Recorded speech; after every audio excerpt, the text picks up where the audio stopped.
Kung naandan sa mga tao ang paggamit o pagtukar sa instrumentong gitara, ukulele, violin o guban pang mga string instruments, apan para kay kapuso artist Abby Glotario, iyang gigamit ang Chapman stick. Usa kini ka unique ug makahingang nga instrumento nga iyang gitukar alang siyang bagong kanta ubos sa GMA Music nga halad ngadto sa mga Voltes 5 fans. Apan sayon baka kinikat unon ug unsa pud kaha ang tingog niini.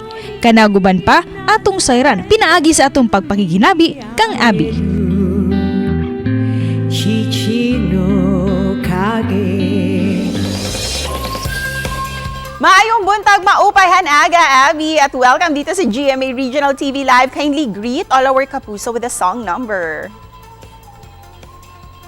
Alright! Hello sa inyo mga kapuso!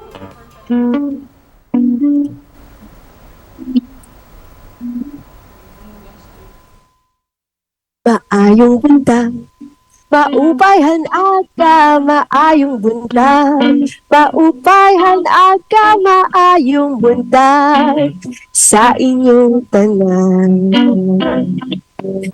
Abby, daghang salamat for that very lovely song. At bilang ikaw lang ang babae na isang Chapman stick, how do you enhance pa your talent? Kailangan talaga na kahit anong instrumento ang iyong tinutugtog, lagi mo pa rin kailangan tugtugin. Hindi siya tamang paggising mo, tutugtog ka na agad sa gig. Hindi. Kailangan mo pa rin mag-ensayo, kailangan mo pa rin mag-warm up. Abby, sino ang naging inspirasyon mo upang mas pag-igihin pa itong talento mo?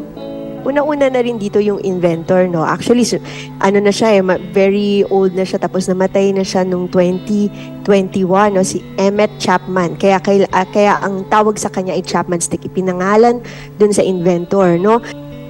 Mahirap ba ito, Abby, or madali lang itong matutunan?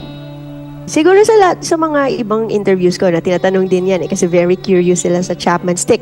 So, ang Chapman stick kasi ay parang hybrid siya ng guitar tsaka ng bass. Tsaka siguro ng piano na rin, no? Ang paggamit sa kanya, hindi siya ini-strum or pinapluck. Tinatap lang siya. So, pag pinipindot mo siyang ganyan, dapat may tunog na siyang lalabas. Yan. So, left hand, tapos yung right hand, pwedeng mag-play ng melody. Diba?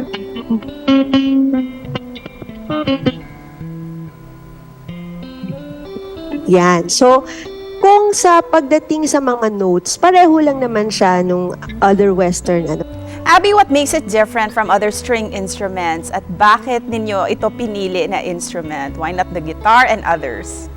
Kaya ako siya napili talaga kasi para siyang ang very soothing kasi or very calming ang kanyang tone or ang kanyang sound.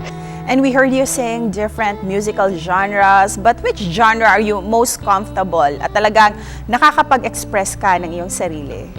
I guess siguro yung talagang at home ako, yung parang, sige, eto all out akin to, musika ko to. Siguro nandun sa fusion or world, no? Kasi ito, marami kang chance na makapag-improvise.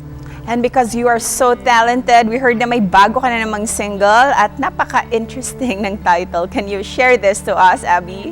Mga kapuso, sana po ay abangan ninyo. Ready na ba kayo?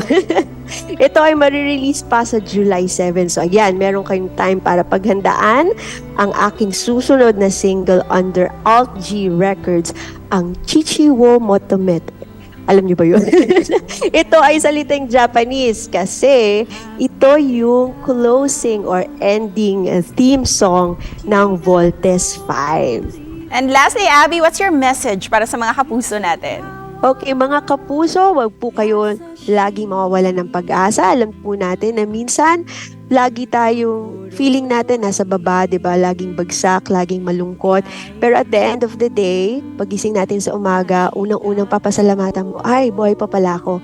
So, yung pa lang, sasabihin mo, may pag-asa ang buhay. Thank you for that, Abby, and congratulations sa'yo. Daghang salamat. Maraming salamat!